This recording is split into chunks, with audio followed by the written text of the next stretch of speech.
Hoy voy a leer algunas cosas, así que seguramente van a ver el reflejo de la computadora en mis anteojos.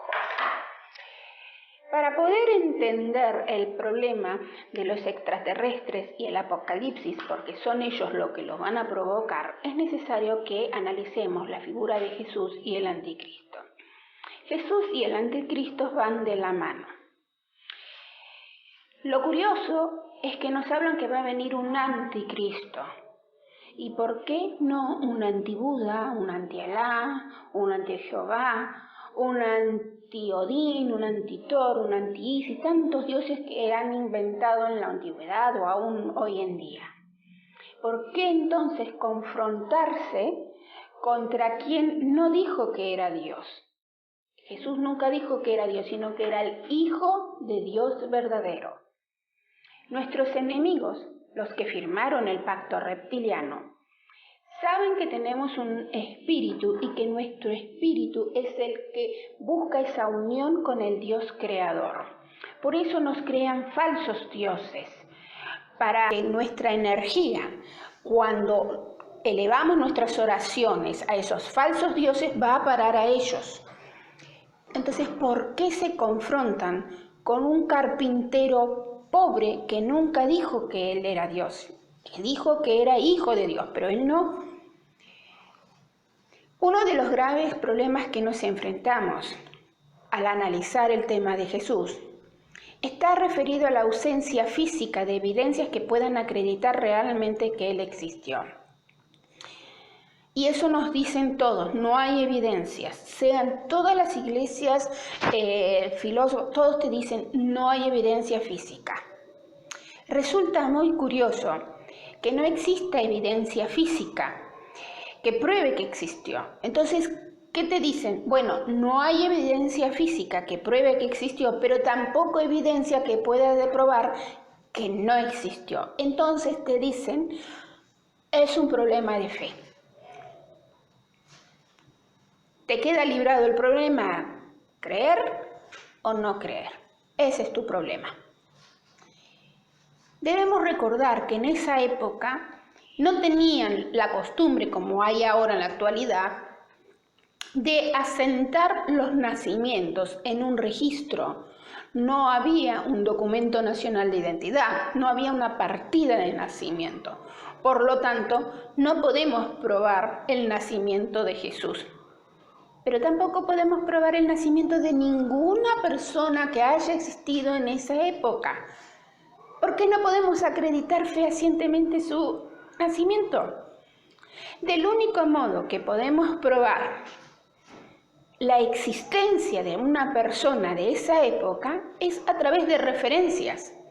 Por ejemplo, no podemos acreditar el nacimiento de Sócrates, pero mediante testigos sabemos que existió, sabemos cuáles son sus enseñanzas, porque lo han dejado escrito. Sócrates no dejó nada escrito. Lo que sabemos de él es porque sus discípulos fueron los que escribieron. Algunos comparan con Jesús a Sócrates, pero lo cierto es que son figuras diferentes, parecidas pero diferentes, porque Sócrates jamás afirmó que él venía en nombre de Dios o que fuera un hijo de Dios. Permiso. Tampoco prometió la salvación del alma. Él se enfrentó con los Illuminati de su época, que terminaron matándolo, pero él nunca dijo que era Dios ni prometió la salvación del alma. Del único hecho que nosotros podríamos averiguar algo para ver si realmente existió fue a través de su muerte, porque él murió producto de una sentencia, o sea, de su ejecución y su juicio tendría que haber una constancia escrita, tanto los archivos históricos de los judíos como el mismo Roma, porque no debemos olvidar que en ese momento Jerusalén estaba bajo el dominio del Imperio Romano. Por lo tanto, tenía que haber registros de esa sentencia dictada tanto en Roma como en Israel. Pero nos dicen que no hay ningún informe respecto a la crucifixión de Jesús, cuando que era un hecho que por haber una condena tendría que haber un escritito. Nos dicen que no lo hay. Tanto Roma como Israel coinciden en esto, que no hay archivos históricos. Por lo tanto, frente a esta postura, que no existe evidencias físicas de una condena, solo hay dos opciones.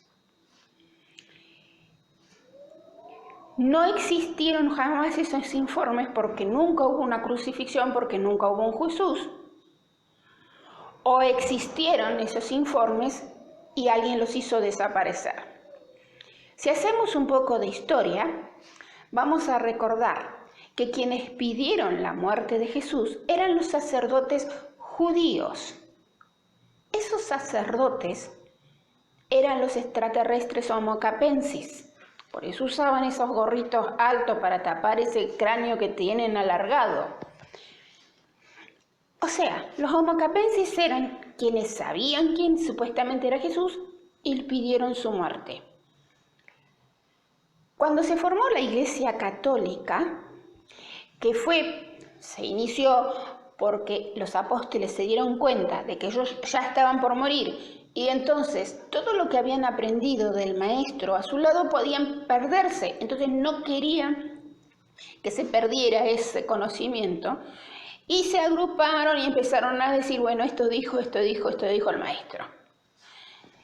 Los Homo capensis, ni lerdos ni perezosos, cuando se formó la Iglesia Católica, se infiltraron en la Iglesia Católica y la dominaron. Hoy nosotros sabemos que son el poder en la sombra del Vaticano, son los que controlan las finanzas del Vaticano, son los que hacen los sacrificios rituales de los niños en el Vaticano, son los que controlan la banca internacional, son los traficantes de armas, son los dueños de la fábrica de armas Pietro Beretta. Son entonces el poder oculto dentro del Vaticano. Entonces la realidad que ellos me cuentan, que no existen archivos históricos que demuestren la condena de Jesús, tanto en Roma como en Israel, tengo que tomarlo con pinzas, porque hay un interés de los Homo capensis en impedir que la población tome conocimiento de lo que ellos hicieron. Por lo tanto, es posible pensar que ellos, si existió evidencia física, la hicieron desaparecer, porque ellos son los que pidieron la muerte de Jesús y ellos son los que controlan Roma, el Vaticano. Por lo tanto, no le puedo creer mucho. Y este pensamiento de que los Homo capensis no quiere que se sepa nada, absolutamente nada, respecto a la crucifixión, no es descabellado, porque hay un indicio moderno de estos días, que los Homo capensis no quieren que se sepa lo que ha sucedido en la crucifixión de Jesús.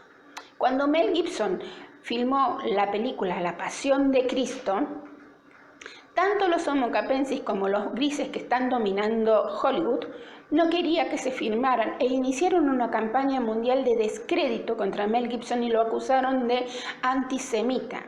A tal punto que cuando se terminó la filmación, Mel Gibson llevó una copia al Vaticano para que la analicen y vean que no era antisemita, que era, digamos, lo que estaba narrado en la Biblia. Ahora, tenemos que preguntarnos, si el Vaticano no es judío y es la supuesta religión creada por Jesús, que fue asesinado por sacerdotes judíos, ¿por qué el Vaticano se va a molestar de una película que mostraría la verdad de lo que pasó con su Dios? ¿Y por qué defenderían a los judíos antes que a su Dios? Es más, ya habían intentado antes impedir que se filmara. Hubo muchos problemas. El actor Jim Caviezel, que fue el que interpretó a Jesús, contó cómo sufrió todo el tiempo en el cual él hizo la película. Estuvo enfermo. Su entrevista está en internet y él cuenta la experiencia de lo que le pasó cuando él filmó. Y la escena en la cual él va caminando con la cruz al hombro, dirigiéndose al Gólgota, donde lo iban a crucificar, para él fue muy importante porque él sintió una presencia que se dirigía, una presencia invisible. Él no vio, pero él la percibió, una presencia que venía hacia él, y una voz le dijo: vas a morir. Entonces él dijo: bueno, me va a hacer un favor porque me voy a ir con Dios. Entonces no tuvo miedo de esa voz. Filman la escena de la crucifixión y él estaba clavado ahí en la cruz, y él dice que vio que todos sus compañeros actores estaban ahí mirando la crucifixión, y de pronto les ve la cara de asombro, que se quedaron todos así, y una luz los iluminó a ellos, y él no supo qué pasó. Un rayo le había caído al punto tal que fue hospitalizado y tuvo que ser operado del corazón. O sea, sí pasó algo raro. Más allá de todo lo que les pasó, miren la entrevista por internet. Bien, o sea, sí podemos concluir, y sin temor a equivocarnos, que existe un interés superior para que no podamos acceder a la información que pueda demostrar si Jesús existió o no en realidad. Tenemos entonces que basarnos en indicios para buscar alguna evidencia. Reitero que dicen que no hay registros en Roma y tampoco hay registros en Israel.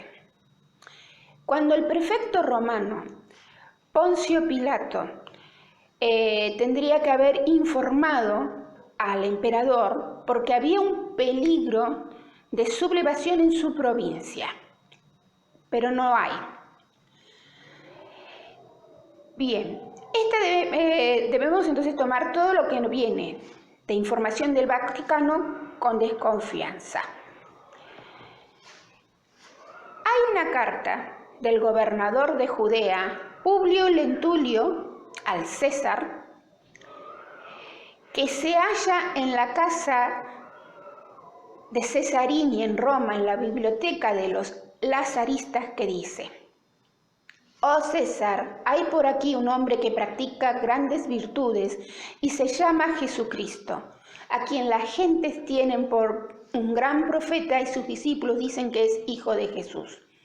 Todos los días se oyen cosas maravillosas de este Cristo: resucita a los muertos, sana a enfermos. Es un hombre de buena estatura, hermoso rostro, y tanta majestad brilla en su persona que cuantos le miran se ven obligados a amarle. Sus cabellos son de color avellana no madura, extendidos hasta las orejas y sobre las espaldas. Son del color de la tierra, muy resplandeciente. La nariz y los labios no pueden ser tachados de defecto alguno. La barba es espesa y semejante al cabello, algo corta y partido al medio, o sea, tenía una raya. Tiene los ojos como los rayos del sol. Su conversación agrada mucho, pero se le ve muy poco, y cuando se presenta es modesto en su aspecto. Si vuestra majestad, oh César, desea verlo, como me escribiste en cartas anteriores, dímelo y no faltará ocasión para enviártelo. O sea, ya le habían informado, este gobernador le había informado al César que había un tal Jesús que decía hijo de Dios, y el César parece ser que le dijo: bueno, quiero conocerlo. Este gobernador le dijo: no hay ningún problema, si querés conocerlo yo te lo llevo a Roma. Él nunca ha estudiado, pero sabe todas las ciencias. Muchos ríen al verlo, pero en su presencia callan y tiemblan. Me veo molestado por estos malignos hebreos, porque algunos se me quejan de que es contrario a vuestra majestad. O sea, los judíos, los sacerdotes, les decían al gobernador romano: este hombre, este Jesús, es contrario al imperio romano. Me veo molestados por estos malignos hebreos. Eso decía el gobernador. Hay otra carta en la biblioteca de Madrid, que es de Lentulio a Octavio. En nuestros tiempos ha aparecido y existe todavía un hombre de gran virtud llamado Jesucristo, y por la gente profetas de verdad. Sus discípulos le apellidan Hijo de Dios, el cual resucita a los muertos y sana a los enfermos. Es de estatura alta, mas sin exceso, no era muy gallardo, su rostro venerable inspira amor y temor a los que le miran. Es más singular y modesto que los hijos de los hombres. Esta fue una carta privada que está, el que vaya para Madrid, búsquelo en ese lugar, lo va a encontrar. Si le dejan los homocapenses verlos, pero estaba. Quiere decir que de correspondencia privada podríamos llegar, pero siempre hay quienes van a estar diciendo, no, mentira, la fabricaron. Ok, sigamos. Justino Mártir, proveniente de una familia pagana griega en el siglo II después de Cristo, en su obra Primera Apología afirma que vio las actas de Poncio Pilato dirigidas al emperador Tiberio, que narraba cómo había sido la crucifixión de Cristo. Por lo tanto, podemos decir que esa suposición nuestra, que estábamos diciendo que como fue crucificado y hubo una sentencia, tenía que haber un acta, es cierta, había. ¿Dónde están? No se sabe. El historiador Quinto Septimio Tertuliano, conocido como Tertuliano, hijo de un centurión del ejército romano, afirmó que el emperador Tiberio realizó un debate en el Senado para analizar la veracidad del informe de Poncio Pilato referido a la crucifixión y las consecuencias en el imperio. De Tertuliano, su obra desapareció, pero la conocemos por quienes han leído y han hecho referencia a esas obras, como por ejemplo Julius el Africano. Julius VI Africano, que era un historiador oficial al servicio del emperador Septimio Severo, recibió la orden del emperador Marcus Aurelius Severus Alexander de organizar una biblioteca y realizó la primera recopilación histórica de los hechos del cristianismo, a petición de este emperador. Y en su obra escribió que en el momento en que se produjo la crucifixión de Cristo hubo un gran terremoto, aunque la Biblia solo nos habla de que se rasgó el velo del templo de los judíos. Eso es lo único que nos dice. O sea que hasta ahora hay referencias indirectas a que sí hubo unas actas, pero alguno va a seguir diciendo, no, esto no es verdad. En 1893, el reverendo presbiteriano William Dennis Manham escribió un libro porque había sido informado por un alemán, Wiedemann, que vivió 5 años en Roma, que existían en el Vaticano las actas de Poncio Pilato dirigidas al emperador Tiberio y estaban llamadas Acti Pilati, en el que se narraba la crucifixión de Jesús. Este presbiteriano viajó a Roma, armó su maleta urgente y viajó y tomó conocimiento de las actas. Una vez que las leyó, él dijo, en el Vaticano y en Constantinopla existen copias de estas actas. Y él escribió su libro, el volumen de Acro, los escritos arqueológicos del Sanedrín y los Talmud de los judíos, tomado de los antiguos pergaminos y rollos en Constantinopla y en el Vaticano en Roma, siendo el registro hecho por los enemigos de Jesús de Nazaret en su día, la historia más interesante jamás leída por el hombre. Así llamaba el libro, medio largo, ¿no? Y que incluyó una versión de la corte de Pilatos. Yo ahora voy a leer textualmente lo que dicen esas actas, porque como nadie te las muestra, ahora las vamos a leer. Noble soberano, salud.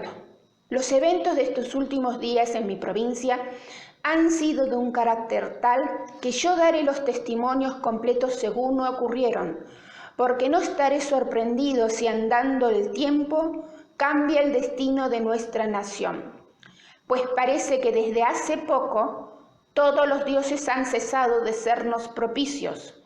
Estoy casi listo a decir que maldito sea el día en que yo fui sucesor de Valor Flacius en el gobierno de Judea, porque desde entonces mi vida ha sido una continua aflicción e incomodidad. A mi llegada a Jerusalén, tomé posesión del pretorio y mandé preparar una fiesta especial a la cual convidé al tetrarca de Galilea, el sacerdote, con el sumo sacerdote y sus oficiales. A la hora marcada no llegaron los convidados. Esto lo consideré un insulto a mi dignidad y a todo el gobierno que yo representaba. Unos días después, el sumo sacerdote se dignó visitarme. Su presencia era seria y engañosa. Él pretendió que su religión le impedía a él y a sus asistentes sentarse a la mesa de los romanos para comer. Pero esto parecía ser más bien una excusa, ya que su rostro revelaba su hipocresía. Mas consideré que sería discreción aceptar su excusa. No obstante, desde ese momento yo estaba convencido que los conquistados se habían declarado enemigos de sus conquistadores y que yo debía amonestar a los romanos para que tuviesen cuidado del sumo sacerdote del país. Él avisó a toda su gente: miren, ojo con el sacerdote judío. Ellos serían capaces de traicionar a su propia madre con tal de adquirir un oficio o procurarse una vida lujosa. O sea, está diciendo, los romanos por dinero podían hacer lo que los judíos querían. Me parecía que de todas las ciudades conquistadas, Jerusalén es la más difícil de gobernar.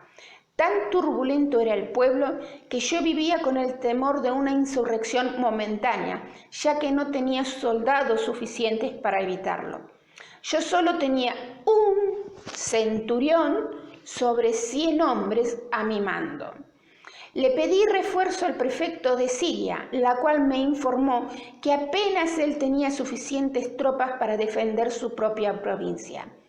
Yo me temo que la sed insaciable de conquistar para extender nuestro imperio, más allá de nuestra capacidad para defenderlo, será la causa, yo temo, de la derrota final de todo nuestro gobierno. Yo vivía en la oscuridad del público porque no sabía qué harían esos sacerdotes para influenciar a la gentuza. Él ya sabía que los sacerdotes eran un peligro. No obstante, traté de estar al tanto de los deseos de la gente. Entre los distintos rumores que llegaron a mis oídos, había uno que llamó mi atención en particular. Un joven, se dijo, apareció en Galilea, predicando con una noble unción una nueva doctrina, con el nombre del Dios que le había enviado. Al principio yo estaba sospechoso, creyendo que su idea era levantar al pueblo contra los romanos, pero muy pronto fue quitado mi temor. Jesús de Nazaret hablaba más bien como amigo de los romanos que de los judíos. Pasando un día por el lugar de Siloé, donde había una gran concurrencia, observé en el medio del grupo a un joven que, apoyado contra un árbol, se dirigía con calma a la multitud. Me dijeron que era Jesús. Esto podía haberlo adivinado fácilmente. Era tanta la diferencia entre él y los que le escuchaban. Su cabello y barba de color dorado le daban a su apariencia un aspecto celestial. Parecía tener unos 30 años de edad. Nunca he visto un semblante más dulce y sereno. ¡Qué contraste entre él y sus oyentes de patilla negra y color quemado!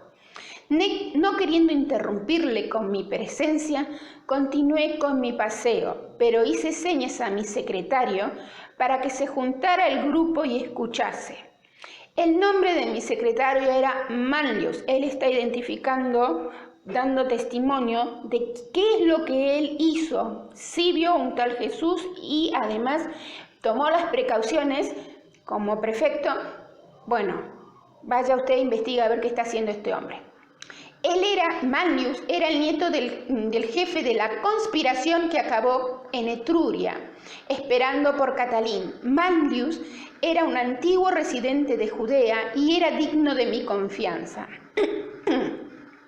Entrando en el pretorio, encontré a Manlius, el cual me relató las palabras de Jesús en Siloé. Nunca yo había leído Nunca había yo leído en las obras de los filósofos algo que se pudiera comparar a las máximas de Jesús.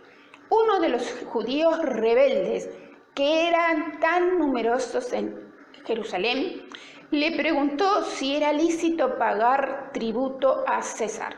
Jesús le replicó: «Dad al César lo que es de César y a Dios lo que es de él».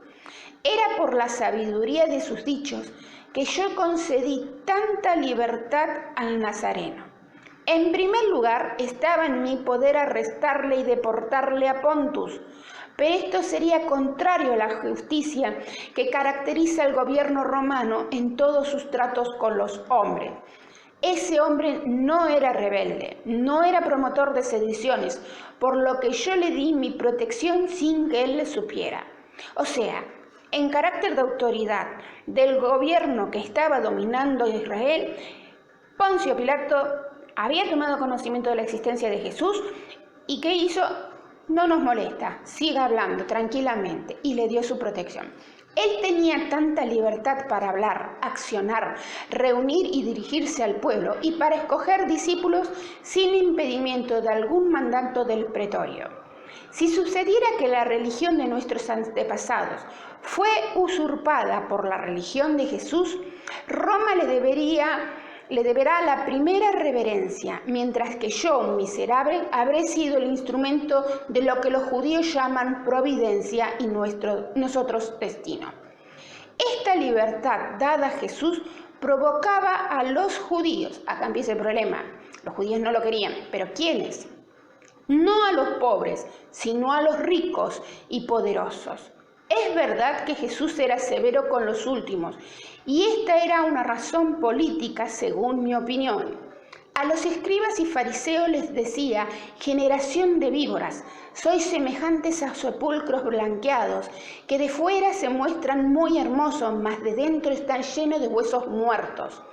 Otras veces escarnecía la limosna de los pobres, de los ricos y soberbios, diciéndole que las blancas de los pobres eran más preciosas delante de los ojos de Dios. Nuevas quejas llevaban a diario al pretorio contra las insolencias de Jesús. Siempre me informaron que algún infortunio le esperaba. No sería la primera vez que Jerusalén había apedreado a aquellos que se llamaban a sí mismos profetas, y el pretorio rehusaba hacer si el pretorio rehusaba hacer justicia, apelarían al César. O sea, Poncio Pilato estaba entre la espada y la pared. O él hacía justicia, o estos judíos malnacidos se iban a hablarle directamente al César y Poncio Pilato iba a perder su trabajo, le iban a echar una patada, vaya uno a saber todo. No obstante, mi conducta fue aprobada por el Senado. Quiere decir que él estaba informando esto al Senado romano y el Senado le daba autoridad para que él siga consintiendo con que este judío hablara. O sea, tiene que haber más actas. Y recibí promesas de refuerzos después de la guerra del Partián. Siendo muy débil para suprimir una sedición, adopté un medio que prometía establecer la tranquilidad de la ciudad, sin someter el pretorio a concesiones humillantes. Yo escribí a Jesús solicitando una entrevista con él en el pretorio, o sea que habló directamente Poncio Pilato con Jesús. Y él vino. Usted sabe, le habla así, Poncio Pilato al emperador Tiberio. Usted sabe que por mis venas corre sangre mixta de español y romano, tan incapaz de tener temor como lo es la emoción pueril. Yo caminaba hacia mi basílica cuando el Nazareno apareció y mis pies parecían estar clavados con bandas de hierros al pavimento de mármol. Era tal lo que describe que, siendo él el hombre más poderoso, tenía respeto, admiración, pero además miedo por ese Nazareno. Mi cuerpo se estremecía como un reo culpable, a pesar de que él estaba en perfecta calma. El Nazareno tenía la calma de la inocencia. Cuando llegó donde yo estaba, se paró e hizo una señal que parecía decir: aquí estoy, aunque no habló una palabra. Por algún tiempo contemplé con admiración este tipo de hombre extraordinario. O sea, algo había en ese hombre que la gente se sentía admirada. Un tipo de hombre desconocido a los numerosos pintores que han dado forma y figura a todos los dioses y héroes. No había nada de oposición en su carácter. Sin embargo, me atemoricé y temblé al aproximármele. Jesús, le dije al fin, y mi lengua fallaba. Jesús de Nazaret, yo te he concedido por los últimos 3 años libertad para hablar y ni aun ahora me arrepiento de haberlo hecho. Tus palabras son de un sabio. Yo no sé si has leído a Sócrates o Platón, pero sé que en tus discursos hay una simplicidad magnética que te eleva mucho más allá de los filósofos. El emperador está informado, o sea que hay más cartas al emperador. Y yo, su humilde representante en esta provincia, me alegro de haberte permitido esta libertad que dignamente mereces. No obstante, no debo ocultarte que tus discursos han hecho levantar contra ti enemigos fuertes y malignos. No es sorprendente esto. Sócrates tenía sus enemigos y cayó víctima de ellos. Los tuyos están doblemente encendidos contra ti, porque tus discursos han sido muy severos en contra de su conducta. Ellos también están encendidos contra mí por la libertad que te he concedido. O sea que los enemigos de los sacerdotes eran Poncio Pilato y Jesús. Mi petición, pues no digo mi mandato, es que sea más circunspecto y moderado en tus discursos, para no despertar la soberbia de tus enemigos y que ellos hagan levantar contra ti a la gentuza, o sea, el pueblo, lo hicieron, y me obliguen a emplear los instrumentos de la ley. El nazareno con calma replicó: Príncipe de la tierra, tus palabras no proceden de la verdadera sabiduría. Dile al torrente que se detenga en medio de la montaña, porque de otra manera desarraigará los árboles del valle, y el torrente te dirá que él obedece a las leyes de la naturaleza y al Creador. Solo Dios sabe para dónde fluyen las aguas del torrente. De cierto te digo, antes que florezca la rosa de Sarón, será derramada la sangre del justo. La sangre, tu sangre, le responde Pilato, no será derramada, dije yo con profunda emoción. Por tu sabiduría, tú eres de más estima para mí que todos los turbulentos y soberbios fariseos, quienes abusan de la libertad que les es dada por los romanos. Ellos conspiran contra el César y convierten su libertad en temor, dando a entender que a los incultos que César es un tirano y que busca la ruina de ellos. Miserables insolentes, ¿no saben que el lobo del Tíber a veces se viste de piel de oveja para cumplir sus fines? Yo te protegeré contra ellos. Mi pretorio será tu asilo sagrado de día y de noche. Jesús movió la cabeza y con sonrisa triste y divina dijo: Cuando llegue el día, no habrá asilos para el Hijo del Hombre. Y apuntando al cielo, agregó: Lo que está escrito en el libro de los profetas tiene que ser cumplido.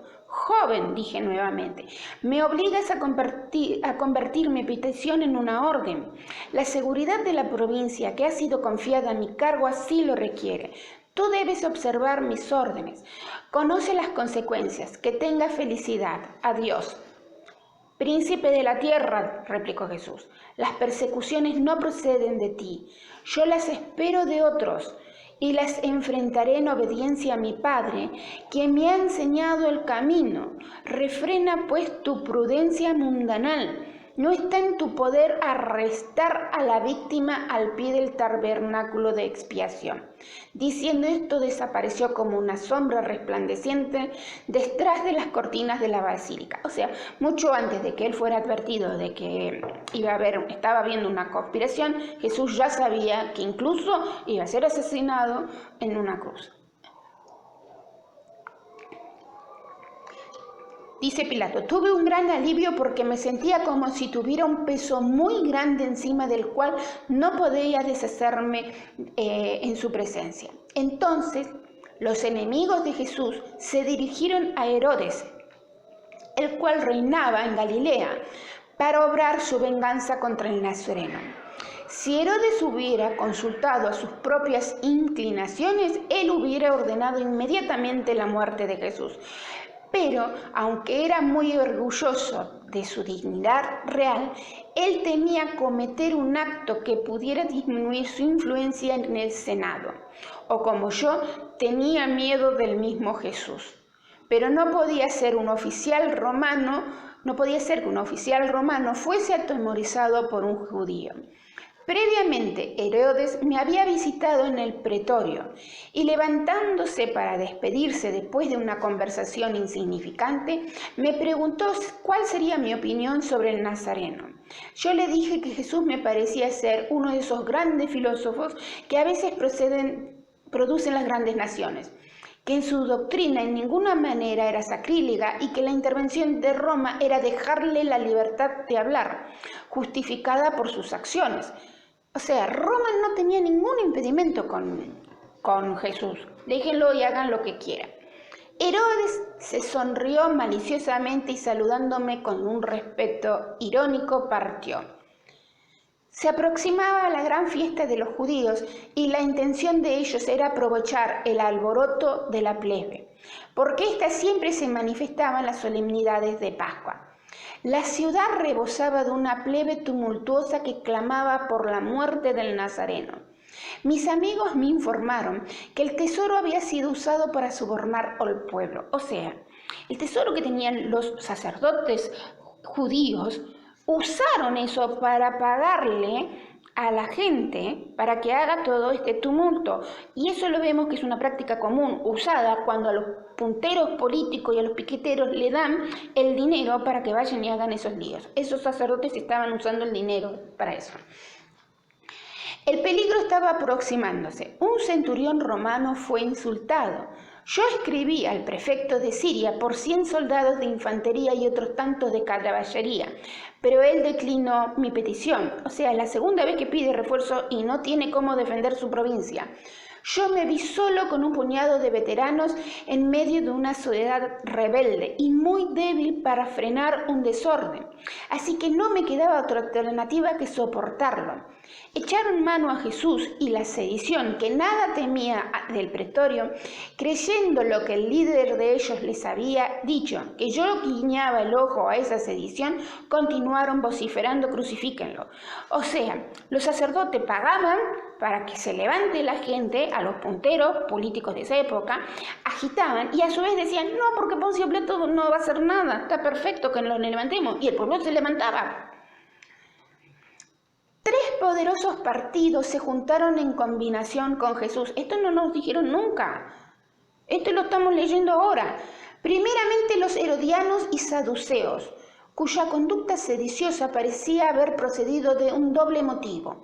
Ellos aborrecían al Nazareno y temían el yugo romano. Ellos nunca me podían perdonar por haber entrado en la ciudad con banderas que llevaban la imagen del emperador. Claro, él era el conquistador y entró con la bandera y a los judíos no les gustó nada. Y a pesar de que en ese instante yo había cometido un error fatal, sin embargo el sacrilegio no les pareció mucho menos en sus ojos. Había otra ofensa tan arraigada en sus pechos. Yo les había propuesto emplear parte del dinero del tesoro para erigir edificios de utilidad pública. Mi proposición fue escarnecida. Él dijo: vamos a hacer edificios, no sé, un hospital, una escuela. Y ellos dijeron: no hagas nada. Al pueblo no le des nada. Es como siempre, son los macapenses. Los fariseos eran enemigos declarados de Jesús.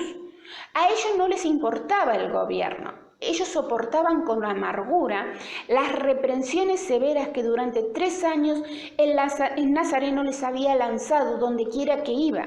Siendo muy débiles y cobardes para accionar por sí solos, ellos habían aprovechado el pleito entre los herodianos y los saduceos. Además de estos 3 partidos, yo tenía que contender con la desordenada gentuza, que siempre está lista para unirse a la sedición y aprovecharse de la confusión y la alteración del orden. Es algo común hoy en día eso, ¿no?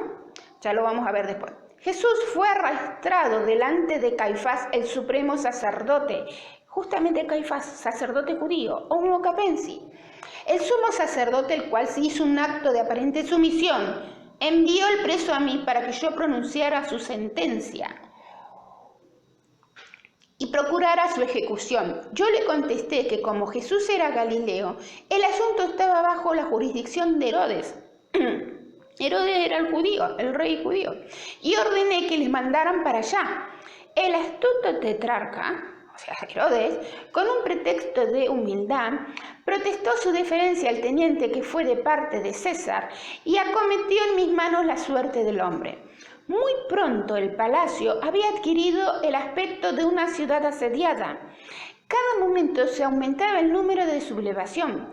Jerusalén estaba inundada con grandes grupos de gente de las montañas de Nazaret. Sospechosamente, la gente de la ciudad no era solamente la que estaba, habían venido personas de otro lado. Pero no olviden que había dinero que estaba circulando para que la gente se agrupe y pida la condena. Toda Judea parecía estar congregada en la ciudad. Mi esposa, que era de entre los Gaus, que pretendían ver el futuro, llorando se echó a mis pies diciendo: cuidado, cuidado, no tengas que ver con aquel justo, porque hoy he padecido muchas cosas en sueño por causas de él. Anoche le vi en una visión, caminaba sobre las aguas, volaba sobre las alas del viento, él hablaba a la tempestad y a los peces de la laguna, todos le obedecían, y he aquí el torrente de Quebrón fluía con sangre, las columnas del templo se rompieron y encima del sol había un velo de luto. Ay, Pilato, el mal te espera si no atiendes a las palabras de tu mujer. Huye de la ira del Senado romano, huye del enojo del César. O sea, le estaba diciendo: abandona todo, salva tu vida, rajá y no condenés. A esa hora ya la escalera de mármol crujía bajo el peso de la multitud. Recuerden ustedes que los palacios en ese momento tenían unas escalinatas, pero no chiquitas, eran de casi una cuadra la escalinata y estaban llenas de gente. O sea, Poncio Pilato temía que si él no condenaba, ya sabía, el pueblo se iba a sublevar y Roma iba a tener que venir a enviar un ejército y se iban a enfrentar nuevamente. Era un problema esto. A esa hora, el nazareno fue devuelto a mí. Yo procedí a la sala de justicia seguido de un guardia y en tono severo pregunté al pueblo cuál era su demanda. La muerte del nazareno, porque se dice rey de los judíos, fue la respuesta. La justicia romana, dije yo, no castigue tales ofensas con la pena de muerte. Pero la gentuza solo daba gritos: crucifícale, crucifícale, gritaban. La vociferación enfurecida hacía menear los cimientos del palacio. Imagínense que el palacio no estaría en condiciones de soportar tanta gente que estaba ahí adentro. Solo había uno que parecía estar en perfecta calma en medio de la vasta multitud. Era el nazareno. Después de muchos esfuerzos inútiles por protegerle de la furia de los perseguidores, adopté el medio que me pareció el único por el cual poder salvarle la vida. Yo propuse que, como era costumbre de ellos en esas ocasiones soltar a un preso, que él podía ser librado para que fuera la víctima propiciatoria. Pero dijeron: Jesús tiene que ser crucificado. Entonces yo les dije que eso sería incompatible a las leyes. Les demostré que ningún juez en el caso de un criminal podía hacer sentencia hasta que no hubiera ayunado un día entero. O sea, en esa época, por lo visto, un juez tenía que dictar una sentencia, no comía durante un día entero y después recién iluminado daba una sentencia. Y que era menester que el Sanedrín aprobara la sentencia y que tuviera la firma del merecidente. O sea, había todo un procedimiento, que era lo que yo decía al principio, tenía que haber constancia de ese juicio, de esa sentencia. O sea, era todo un procedimiento que estaba establecido y no se cumplió. Además, ningún criminal podía ser matado en el mismo día que recibe la sentencia. O sea, hoy recibía la sentencia y por lo menos al otro día tenía que ser ejecutado. Les dije que era un requisito que en el día de la ejecución el Sanedrín repasara todo el hecho y que según la ley uno quedaba en la puerta del juzgado con una bandera, mientras que otro a caballo, a una distancia, gritaba el nombre del criminal y cuál era su crimen. Y preguntar si había alguien que podía testificar a favor. O sea, él quería testigos que pudieran dar fe de Jesús. Todo esto yo les rogaba esperando que el temor les haría someterse, pero ellos gritaban: sea sacrificado. Entonces ordené que fuese azotado, pensando que si lo veían azotado ya con esto bastaba. Pero solo aumentó la furia de ellos. Entonces, pidiendo agua, me lavé las manos en presencia de la multitud. testificando así que a mi juicio Jesús de Nazaret nada había hecho digno de muerte, pero todo fue en vano. Era su vida lo que ansiaban esos miserables. A menudo en las conmociones civiles yo me he fijado en el ánimo furioso de la multitud, pero nada se puede comparar a lo que vi en esta ocasión. Bien se podía decir que en esta ocasión, presten atención, todos los demonios del infierno se habían congregado en Jerusalén. Recuerden, los homocapensis son los que pidieron la muerte. Están del lado del demonio. La multitud no parecía que caminaba, sino que era elevada por un vórtice en las olas vivas, desde los portales del pretorio hasta el monte de Sión. O sea, iban como locos, corriendo, llevando a Jesús para ser colgado. Con gruñidos, gritos y vociferaciones tales como nunca fueron oídos en la sedición de Panmonia. O sea, ese grito de todo ese gentuzo gritando, pidiendo la crucifixión, enardecidos, llamó poderosamente la atención de Poncio Pilatos. Por eso habla de que parece como que había demonios ahí, en ese acto. Gradualmente el día fue oscureciéndose, como el crepúsculo de una tarde de invierno. Yo era el gobernador de una provincia en rebeldía. Estaba apoyado contra la columna de mi basílica, contemplando un cuadro triste. Estos malvados de Tártarus arrestaron al inocente nazareno para matarle. Todo alrededor mío estaba desierto, o sea, todos los que estaban en la ciudad, todos los que bajaron de la montaña y pedían la muerte de Jesús, ya no estaban ahí en la ciudad, porque se habían ido lejos a llevarlo para crucificarlo. Jerusalén había arrojado sus habitantes por la puerta fúnebre hacia vía Gemónica. Un aire de desolación y tristeza me envolvió. Mi escolta se juntó a la caballería y el centurión para demostrar una sombra de potestad. No tuvieron en ningún momento poder alguno. Se esforzaba en guardar el orden. Yo me quedé solo y mi corazón quebrantado me decía que lo que estaba pasando en aquellos momentos pertenecía más bien a la historia de los dioses que a la de los hombres.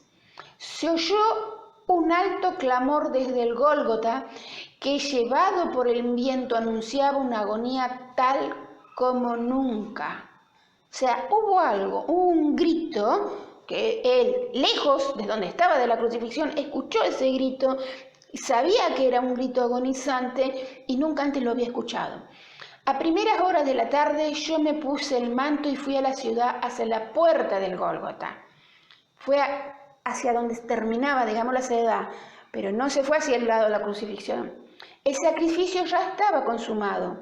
El gentío regresaba para su casa, agitado todavía. Claro, estaban contentos, chochos y felices, supuestamente, porque habían hecho todo lo que quisieron, y consumaron el homicidio, y allá venían todos eufóricos.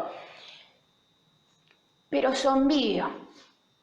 La gente venía sombría, trastornada y desesperada. Lo que habían presenciado los había herido de terror y remordimiento. Venían con miedo, con terror. Eso es lo que él vio. Los vio para allá irse felices como endemoniados y después vinieron temerosos. ¿Qué pasó? Vi pasar también muy triste mi pequeña cohorte romana. El portaestandarte encubrió el águila, el señal de luto. Recuerden ustedes que los romanos siempre iban con unos palos así grandotes, el estandarte, llevando el águila que representaba al emperador. Después llevaban otros escudos que representaban a qué legión pertenecían. Bueno, ese águila del emperador lo había cubierto el centurión. Entonces, de repente, se detenían los grupos de hombres y mujeres mirando hacia el Calvario. O sea, venían corriendo de donde habían sacrificado y miraban para atrás. Y quedaban admirados como en expectación de contemplar algún nuevo desastre. Regresé al pretorio triste y pensativo, subiendo la escalera, que todavía estaba manchada con la sangre del Nazareno. Vi a un anciano en una postura suplicante y detrás de él varios romanos en lágrimas. Él se echó a mis pies y lloró amargamente.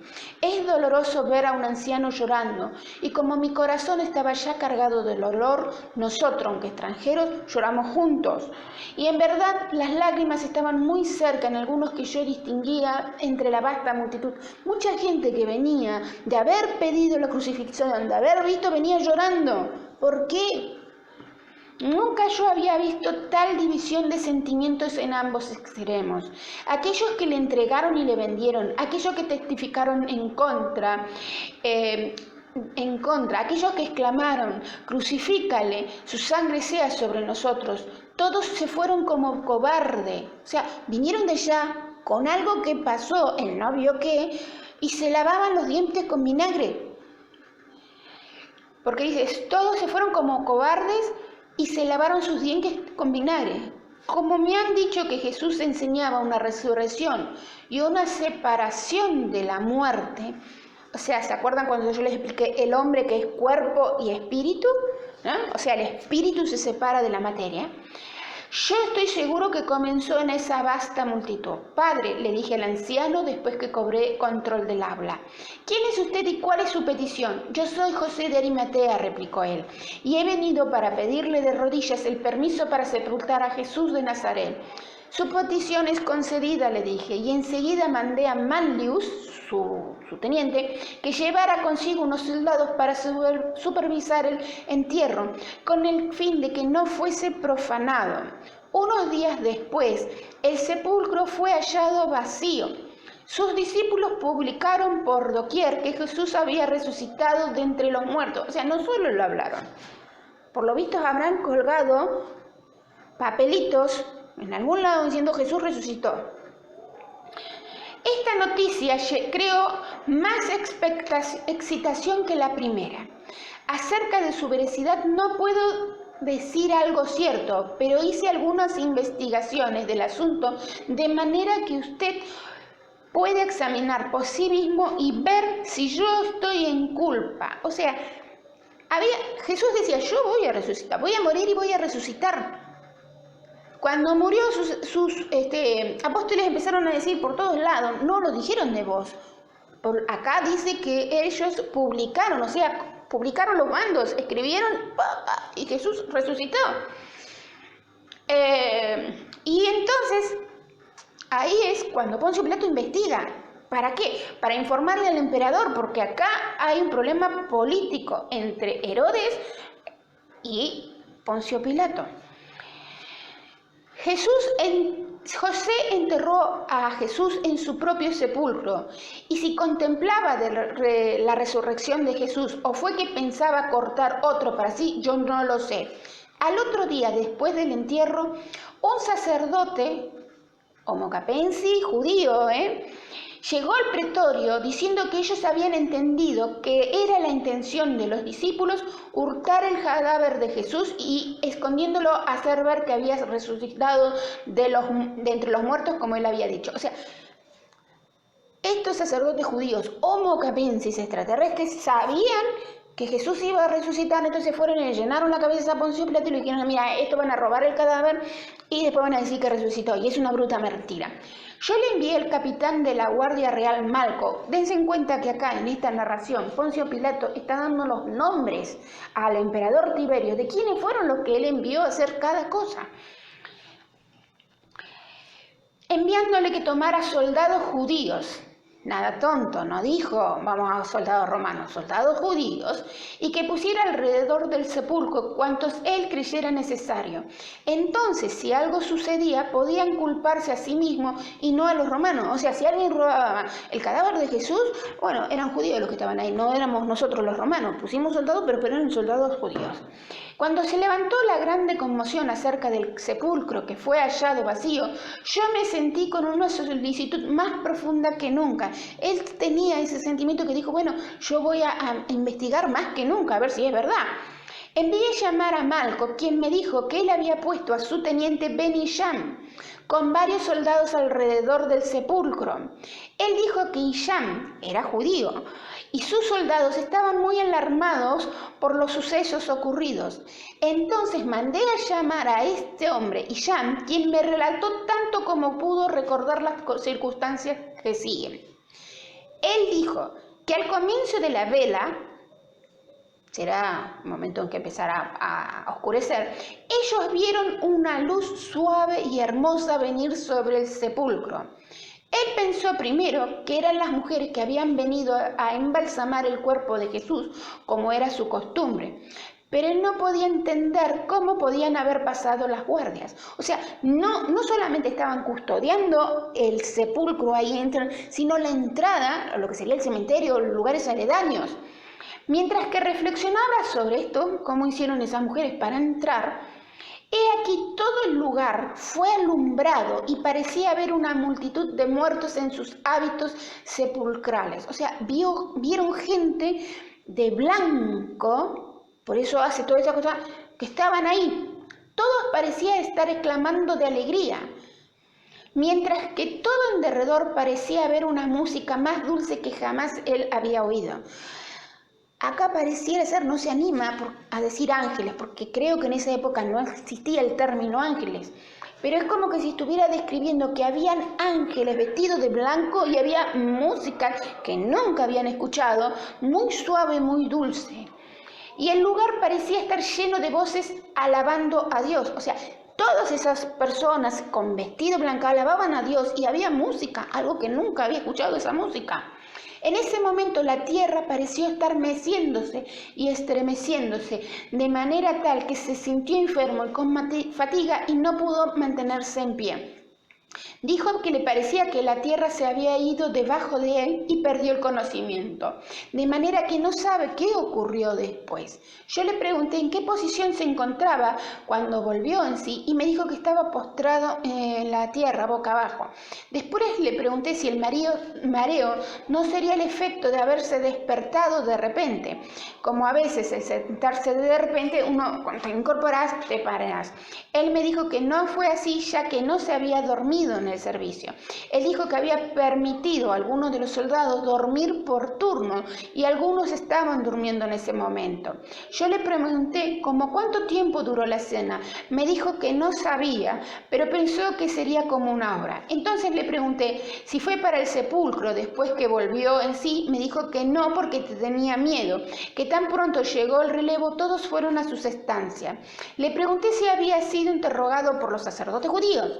Me dijo que sí, que ellos querían que él dijera que fue un terremoto y que todos estaban durmiendo, y le ofrecieron dinero para que dijera que los discípulos fueron y hurtaron. Ya los sacerdotes judíos pagaron a los punteros políticos para instar a la gente a que haga la revuelta esta pidiendo la crucifixión. Ahora van al soldado que estaba al servicio de Roma, pero él era judío, y le dicen: te pagamos dinero, pero vos decís que este cadáver fue llevado por los apóstoles. Pero él no vio a ninguno de los discípulos, ni sabía que el cuerpo no estaba allí hasta que se lo dijeron. O sea, él no mintió, por lo visto no aceptó el dinero.